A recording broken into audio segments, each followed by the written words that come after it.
Hello and welcome to Deep Thoughts, the Dyatlov Pass Incident, a mystery of the Russian wilderness. In the midst of the bitter winter of 1959, a group of 9 experienced hikers embarked on a journey into the heart of the Ural Mountains in Russia. Led by the intrepid Igor Dyatlov, this group of young adventurers set out with high spirits and a thirst for exploration, unaware of the harrowing fate that awaited them. The journey began on January 27th, as the group made their way through the snow-covered landscape, their backpacks laden with provisions and their hearts filled with excitement. Their destination was Oteton, a peak nestled amidst the rugged beauty of the northern Urals, where they planned to blaze a new trail and bask in the glory of the pristine wilderness. For the first few days, the journey proceeded smoothly, with the hikers making good progress despite the icy conditions. They documented their adventure through diary entries and photographs, capturing the majesty of the snow-capped peaks and the camaraderie that bound them together.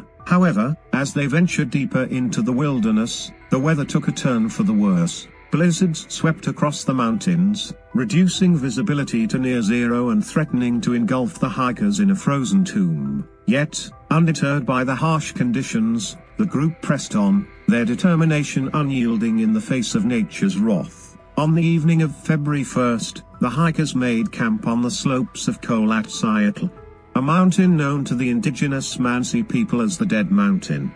Little did they know that it would be their final resting place. What transpired that fateful night remains a mystery to this day, a puzzle with no easy answers and countless theories. When the hikers failed to return as scheduled, alarm bells rang among their families and friends. Concerned for their safety, a search party was organized, composed of volunteers, rescue workers, and military personnel. Braving the elements, they set out to scour the mountainside for any sign of the missing hikers. Their efforts were rewarded on February 26th, when they stumbled upon the abandoned campsite of Dyatlov's group. What they found there would chill them to the bone and haunt them for years to come. The tent, battered by wind and snow, stood empty and torn open from the inside, its fabric flapping in the frigid breeze. Personal belongings lay strewn about, as if discarded in haste by their panicked owners. Outside the tent, footprints led away into the darkness, disappearing into the swirling snowdrifts. Following the tracks, the searchers made a series of grim discoveries. The first 2 bodies, those of Yuri Doroshenko and Yuri Krivonischenko, were found at the edge of the forest, their frozen forms contorted in a grotesque parody of sleep.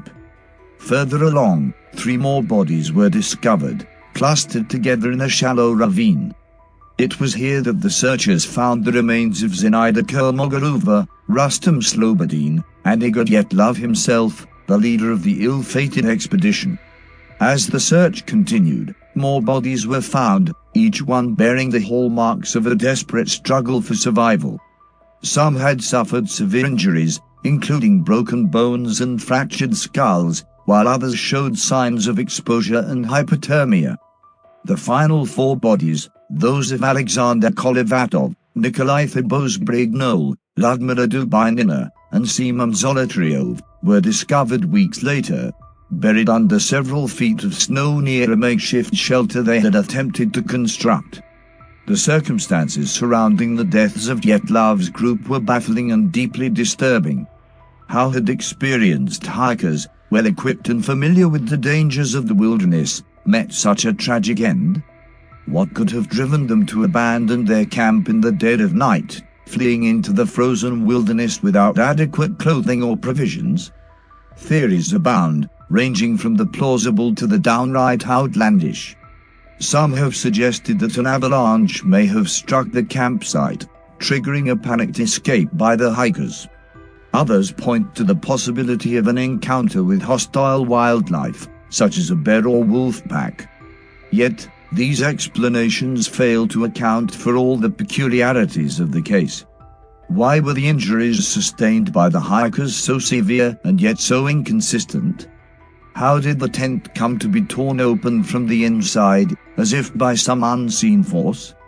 And what of the mysterious radiation found on some of the hikers' clothing, a detail that has fueled speculation about secret military testing or extraterrestrial involvement?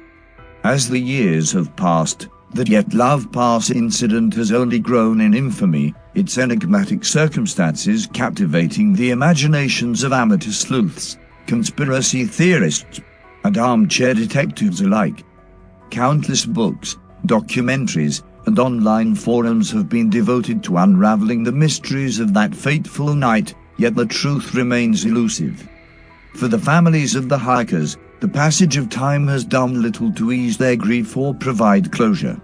The memory of their loved ones lives on, forever frozen in time on the slopes of the Dead Mountain, their fate a chilling reminder of the dangers that lurk in the heart of the wilderness.